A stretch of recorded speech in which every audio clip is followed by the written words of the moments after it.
ایک دور دراز گاؤں میں ایک بوڑھا کسان رہتا تھا۔ اس کا نام حاجی امام دین تھا۔ وہ دن رات کھیتوں میں محنت کرتا، زمین پر ہل چلاتا، پودوں کو پانی دیتا اور بہت محنت سے اپنی زندگی گزارتا۔ اللہ نے اسے 3 بیٹے دیے تھے۔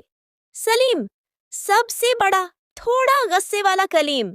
درمیانی مگر ضدی ندیم سب سے چھوٹا، لاپرواہ اور شرارتی حاجی امام دین کی سب سے بڑی خواہش تھی کہ اس کے بیٹے مل جل کر کام کریں، ایک دوسرے کا خیال رکھیں، اور جب وہ دنیا سے چلا جائے تو اس کی زمین، گھر اور عزت کو بچا کر رکھیں۔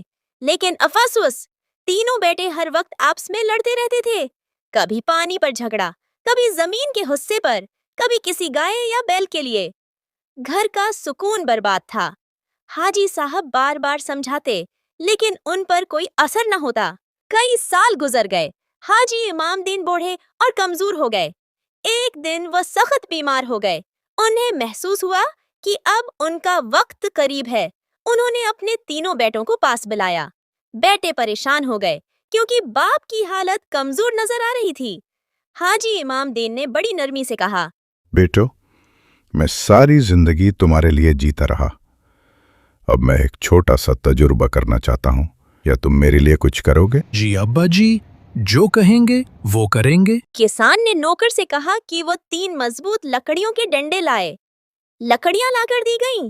حاجی صاحب نے ان تینوں ڈنڈوں کو ایک ساتھ رسی سے باندھ دیا، پھر سلیم کو دے کر کہا، توڑو۔ سلیم نے پوری طاقت لگائی مگر نہ توڑ سکا۔ پھر کلیم نے کوشش کی، وہ بھی ناکام ہوا۔ پھر ندیم کو دیا، اس نے بھی زور لگایا مگر لکڑیاں ایک ساتھ نہ ٹوٹیں۔ اب حاجی امام دین نے وہ رسی کھولی، لکڑیاں الگ الگ کر دیں۔ اب تینوں بیٹوں کو ایک ایک لکڑی دی۔ اب کیا ہوا؟ ہر ایک نے آرام سے اپنی لکڑی توڑ دی۔ دیکھو بیٹا، جب تم اکٹھے ہو تو تمہیں کوئی نہیں توڑ سکتا، تمہیں کوئی شکست نہیں دے سکتا، لیکن جب تم الگ الگ ہو جاؤ گے تو دنیا آسانی سے تمہیں توڑ دے گی۔ میرے بعد اگر تم نے آپس میں اتفاق نہ کیا تو زمین چھن جائے گی، عزت ختم ہو جائے گی اور تم برباد ہو جاؤ گے۔ تینوں بیٹوں کی آنکھوں میں آنسو آ گئے۔ انہوں نے باپ سے وعدہ کیا کہ اب ہم مل جل کر رہیں گے، ایک دوسرے کی مدد کریں گے اور باپ کی عزت کو کبھی مٹی میں نہیں ملنے دیں گے۔ اخلاقی سبق، اتحاد میں برکت ہے اور لڑائی میں بربادی۔